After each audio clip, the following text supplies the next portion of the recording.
Bienvenue au 19h30 de Congo 26 Télévision de ce vendredi 13 mars 2026.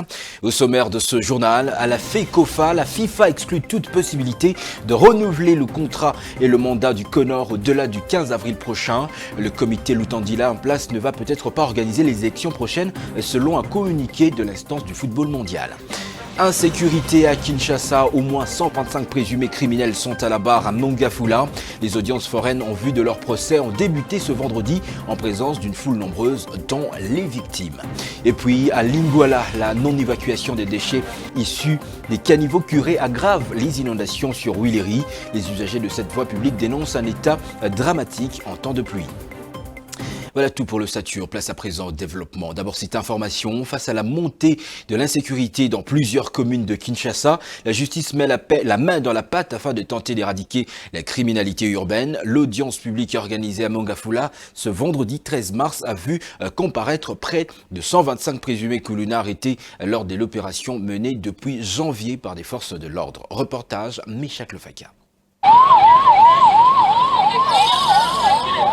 Ces présumés bandits urbains devant la barre ont été arrêtés depuis le mois de janvier lors des opérations menées par les forces de l'ordre dans plusieurs quartiers de la ville de Kinshasa. Ils sont poursuivis des faits graves, notamment meurtres, viols et actes de banditisme commis à l'aide des armes blanches et des armes à feu. Cette audience publique vise à lutter contre l'impunité et à dissuader les auteurs des actes criminels, comme l'explique le bourgmestre de la commune de Mongafula, Séverin Lumbu. Nous sommes très heureux parce que ce qui a été demandé est fait aujourd'hui et nous prions pour que cela puisse continuer tel que nous sommes en train de suivre afin que le verdict soit ce que chaque personne attend et que la paix y règne.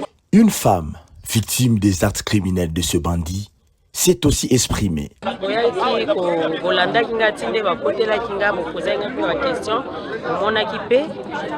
pour les lots, communes de Nasuka, des places aussi na biso ezalaki parce que toza na kati insécurité makasi ndenge bomoni ba criminel wana ona yebisaki bino bazali awa donc yango nde esengeli otuna biso mituna oyo pourvu que tozwa vraiment kimia na bandako na biso pe na quartier na biso. Nga na bangi te parce que nga na monaki bango. Soki nga na bangi lakisi ke nazopesa bango makasi ya kokontinue na misala na bango ya kokotela bato nyonso na quartier bisika biso tofanda kati na Kinshasa. Après des séances consacrées à l'identification et au préalable, l'audience a été renvoyée au lundi 16 mars pour la poursuite des auditions de prévenus.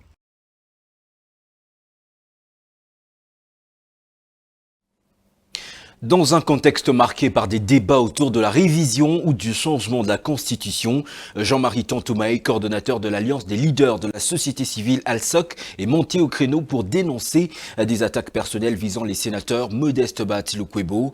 Dans une interview accordée à nos confrères de la RTVS1, le doyen de la société civile congolaise a fustigé ce qu'il qualifie de campagne d'hostilité injustifiée et appelé le président de la République, chef de l'État, à faire preuve de vigilance face aux hypocrites qui alimenteraient ces tensions dans l'espace public. Suivez-les. Personnellement, je n'ai pas d'avis sur la révision ou le changement, mais je pense qu'on peut penser, si nécessité il y a, à une révision de certains articles qui poseraient problème, mais quant au changement, ce n'est pas nécessaire. Et puis, je regrette que ceux qui sont contre la révision ou le changement soient pris à partie par ceux qui sont pour la révision ou le changement. Chacun a son avis. Le moment viendra où il faudra un débat général. Et je regrette beaucoup que certains soient passés aux attaques personnelles à l'endroit du deuxième vice-président du Sénat qui n'a fait qu'émettre son point de vue et que beaucoup d'autres ont émis. C'est dommage, les attaques personnelles au lieu d'un débat d'idées. L'honorable Bahati est un animal sociopolitique impliqué dans le combat socio-politique depuis la CNS. Je pense que les gens ont peur de son impact parce que il est très bien organisé. Il a un parti politique qui a des assises et une plateforme. Mais le chef de l'État, je lui conseillerais de ne pas écouter les flatteurs. Tout flatteur vit aux dépens et au détriment de celui qui l'écoute. Le chef de l'État devrait être à l'écoute de ceux qui lui donnent de bons conseils et non pas des flatteurs qui ne voient que leur poche et leur ventre. Donc, nous invitons tout le monde à respecter le débat d'idées, à ne pas passer aux attaques personnelles. L'hôtel de ville de Kinshasa rend obligatoire la carte de résident pour tous les ressortissants étrangers vivant dans la capitale congolaise. Le gouverneur Daniel Bumba a officiellement lancé l'opération d'octroi de la carte de résident pour étrangers. Ce document expire 2 ans après sa délivrance et varie notamment entre $250 américains pour la catégorie A, $200 pour la catégorie B, $100 pour la catégorie C et $50 pour la catégorie D. Les conjoints bénéficient également d'un tarif spécifique, une décision qui vise à remettre de l'ordre dans le fichier des résidents, alors que de nombreux étrangers séjournent encore dans la capitale sans titre de séjour formel. Fini la grève des transporteurs de produits pétroliers sur l'axe routier Bunia-Mahagi dans la province de l'Ituri sous l'état de siège. Ceci grâce au compromis qui a été trouvé entre une délégation dépêchée sur place par le gouverneur militaire et concerné. C'était à l'issue des échanges tenus du 12 au 13 mars. Images et commentaires. À l'issue des échanges avec les responsables de différents secteurs, un consensus a été trouvé, ouvrant la voie à la reprise des activités du transport dans la zone. Pour les transporteurs, les discussions ont permis de lever plusieurs points de blocage. Nous étions dans les discussions, avis de trouver une solution sur la situation sécuritaire qui nous concerne. Et maintenant, nous attendons l'ordre des autorités pour quitter Mahagi à destination de Bunia.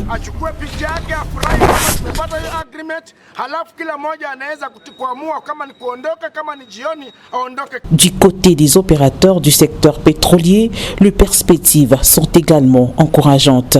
Selon eux, les mesures envisagées pourraient avoir un impact positif sur le prix du carburant dans la zone.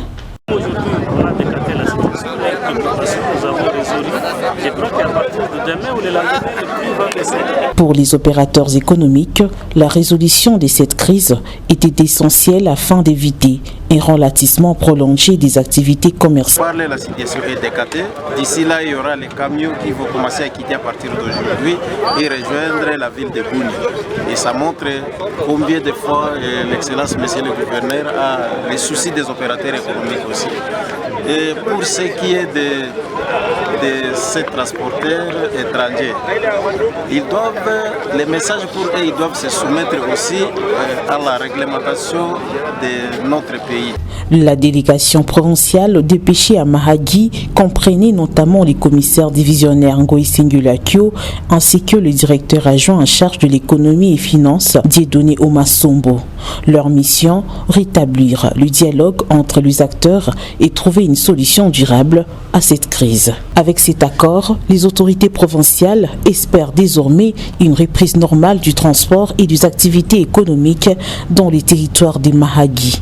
Une évolution attendue par la population et les opérateurs économiques de la province de l'Ituri. Dans la commune de Lingouala, précisément sur l'avenue des Huileries, les habitants dénoncent la non-évacuation des déchets issus du curage des caniveaux. Accumulés le long de la route, ces immondices sont aujourd'hui pointés du doigt comme l'une des causes principales des inondations qui affectent régulièrement la zone. Détail dans ce reportage. À chaque pluie qui s'abat à Kinshasa, les habitants de ce quartier de Lingouala et les usagers du tronçon Huileries vivent un calvaire inédit. Routes inondées, lacs artificiels et circulation difficile. Pourtant, chaque semaine, des travaux de curage des caniveaux sont effectués dans cette partie de la ville de Kinshasa, malheureusement sans résultat attendu. La cause n'est pas à chercher ailleurs. Le déchet retiré des canalisations n'ont jamais été évacués. Vraiment, et infection, maladie, tout ça pour moi ils sont télémi et il y a microbe belé. Ceux qui coulé, ils ont un microbe. Donc, conséquence, c'est la santé de la population, tout ça. Mais ceux qui vont bien, et qui évacuent, on a attend, au moment où on a écouté, on a été aux appels mingité, on a question tous appels quand même épargné à maladie due à l'infection, ou à Entassés sur les bords de cette avenue et parfois rejetés dans les canalisations, ces amas de boue, des sachets plastiques et d'ordures finissent par être emportés par les eaux de pluie. Conséquence, les conduites d'eau se bouchent à nouveau, empêchant ainsi l'écoulement normal des eaux. Plus de 20 journée. Pour tourner la sur la poisson qui est aussi mikanda boye mzela et là molongo to mona ati to senga mina gouverneur de la ville mo atama on les a basalta nzela za bien ba to la nzela bosala nzela mais donc ndenge kendele musala mais kende bien. En attendant une solution durable, les pluies continuent de transformer l'avenue Willery en véritable drame au grand désarroi de tous.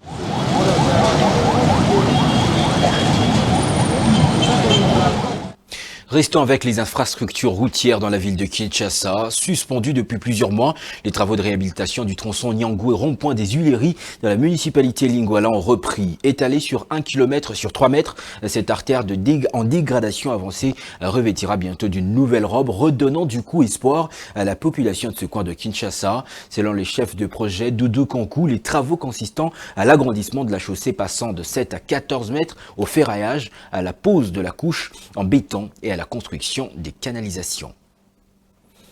Après les incidents survenus lors du derby qui a opposé le tout-puissant Mazembe au FC Saint-Eloi Lupopo, le stade de Kamalondo à Lubumbashi refait peau neuve.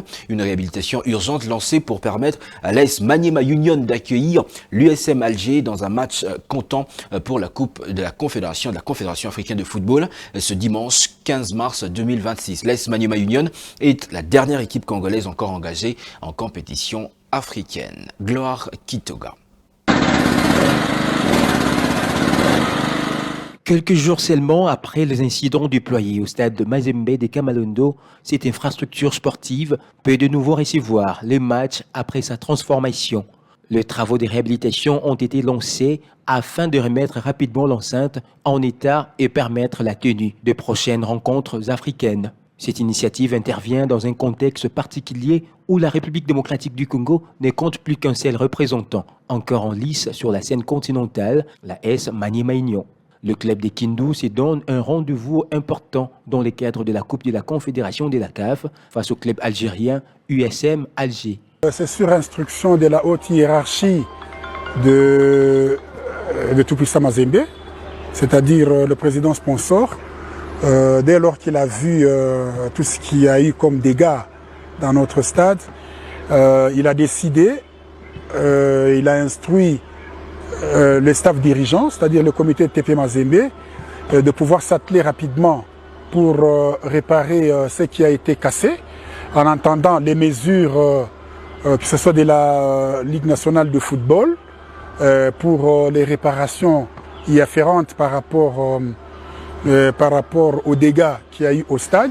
La réhabilitation du stade apparaît donc comme une priorité, non seulement pour tourner la page des incidents récents, mais aussi pour garantir de bonnes conditions d'accueil lors de cette affiche continentale. L'AS Maniema Union porte désormais seul les espoirs du pays dans les compétitions africaines cette saison. Comme vous l'avez évoqué, l'équipe de Maniema Union joue dans notre stade et c'est l'unique stade qui est homologué au sein de notre pays, et ce qui fait que si nous croisons le bras et que les travaux ne commencent pas, ça pourra pénaliser les équipes de la RDC qui sont engagées dans la Champions League et les autres coupes d'Afrique. C'est comme ça que le président sponsor a décidé de nous diligenter afin de pouvoir lancer les travaux de réparation. Un rendez-vous qui dépasse le cadre d'un simple match de club, c'est aussi l'occasion pour les supporters congolais de se mobiliser derrière l'AS Maniema Union, dernier ambassadeur du pays sur la scène africaine. La Fédération internationale de football association FIFA annonce que le mandat du comité de normalisation de la Fédération congolaise de football association FECOFA en place sous la direction Belinda Lutandi-Lanzuzi ne sera pas prolongé au-delà du 15 avril 2026. Mise en place le 2 juillet 2025 pour organiser les élections au sein des ligues et du comité exécutif de la FECOFA. Ce comité arrive ainsi au terme de sa mission. Après cette date, la gestion des affaires courantes et la poursuite du processus électoral seront assurées par le secrétaire général de la Fédération et les commissions électorales, en attendant l'élection d'un nouveau comité exécutif prévu en mai prochain. C'est par cette information de sport que nous mettons un point final à ce journal. Avant de le boucler totalement, je vous rappelle ses principaux titres. À la FECOFA, la FIFA exclut toute possibilité de renouveler le mandat du CONOR au-delà du 15 avril prochain. Le comité Lutandila en place ne va peut-être pas organiser les élections prochaines selon un communiqué de l'instance du football mondial. Insécurité à Kinshasa, au moins 125 présumés criminels sont à la barre à Mangafula. Les audiences foraines en vue de leur procès ont débuté ce vendredi en présence d'une foule nombreuse dont les victimes. Et puis à Lingala, la non-évacuation des déchets issus de caniveaux curés aggrave les inondations sur l'avenue des Huileries. Les usagers de cette voie publique dénoncent un état dramatique en temps de pluie. Messieurs, dames, merci d'avoir suivi cette édition du journal sur les antennes de Congo 26 Télévision, la chaîne de l'unité nationale. Bon week-end chez vous et bonsoir.